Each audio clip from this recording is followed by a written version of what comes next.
Hello student. तो आज हम बनाने वाले हैं प्रश्नावली 3.1 का दूसरा प्रश्न सरल कीजिए। इसका है दूसरा, ऋण 3 का घात 4 है गुना 5/3 का घात 4 है। मतलब इस पूरे का घात 4 है, यहाँ ऋण 3 जो है इसका घात 4 है। इसको सरल कीजिए बोल रहा है। सरल कीजिए मतलब इसको हल करके गुना भाग जो भी दिया उसको छोटा करना है। ठीक है, तो बहुत ही छोटा प्रश्न है, इसको हल करते हैं। देखिए यहाँ पर ये जो है, यहाँ ऋण 3 का घात 4 बोला गया है। अगर ऐसा होता तो, अगर ऋण नहीं होता तो आप जैसे 4 बार गुना करके इसका मान ला सकते हैं। ठीक है, लेकिन यहाँ कोष्टक में ऋण 3 दिया है और कोष्टक के बाहर जो है घात 4 दिया है। मतलब यहाँ सभी जो 3 है वो ऋण में रहेगा ऐसे कोष्टक करके।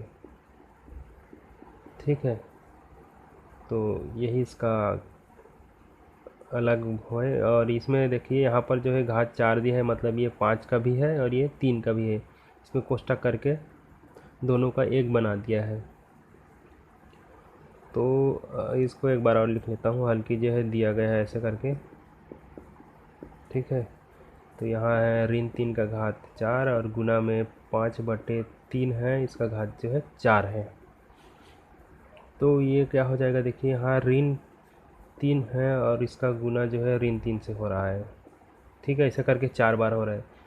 तो आपको पता होगा या नहीं होगा, लेकिन अगर ऋण ऋण गुना होता है तो वो धन हो जाता है। यानी कि ऋण 3 और ऋण 3 का गुना होगा तो ये 3 3 9 बस होगा और जो है ऋण चिन्ह वो ख़त्म हो जाएगा, ये धन हो जाएगा। और धन को लिखने की ज़रूरत नहीं है अगर वो अकेला है तो।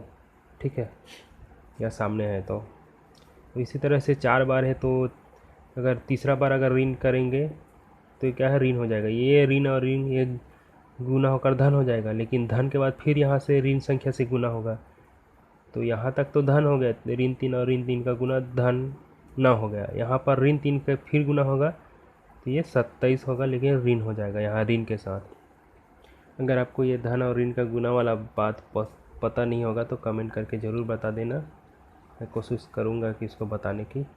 ठीक है, तो 3 बार में यहाँ पर ऋणात्मक आ गया, फिर एक बार और बढ़ा देंगे यहाँ 4 बार, तो फिर वही जोड़ी जोड़ी हो जाएगा। ऋण ऋण का धन, ऋण ऋण का धन, मतलब जो भी मान आएगा वो धनात्मक होगा।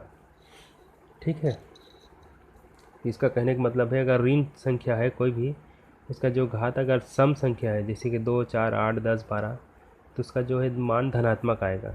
अगर यहाँ पर विषम संख्या होता है जैसे कि ऋण 3 ऋण 5 ऋण 7, तो इसका जो मान है वो ऋणात्मक आता। ठीक, तो ये जो है धनात्मक आएगा तो सीधा सी बात है, इसको धन ऋण को हटाकर ऐसे भी लिख सकते हैं 3 का घात 4 ऐसे करके। और यहाँ पर इसको बांट सकते हैं 5 का घात 4 और 3 के घात 4। घातांक के नियम के अनुसार आपको पता होगा कि अगर a के घात और b, ये दोनों का घात अगर n है तो ये क्या होगा, a के घात में भी n आएगा, b के घात में भी n आएगा। ठीक है, ऐसा है। तो ये इस फार्मूला बताया हूँ, पुस्तक में आपके दिया गया है, आप उसको देखकर समझ सकते हैं। तो इसको आप ऐसे भी बदल सकते हैं कि 3 का घात 4/3 का घात 4 और गुना 5 का घात 4, इस तरह से। या यहीं से भी आप कटा सकते हैं, क्योंकि ये जो 3 का घात 4 जो है ऊपर में दिया है, इसका सिर्फ इसके साथ गुना है 5 के साथ, और यहाँ नीचे में जो बटे हैं ये दोनों के साथ भाग हो रहा है इसका। ठीक है, तो मैंने इसको बस जगह बदल दिया, इसको सामने ला दिया, इसको अकेला कर दिया। ठीक,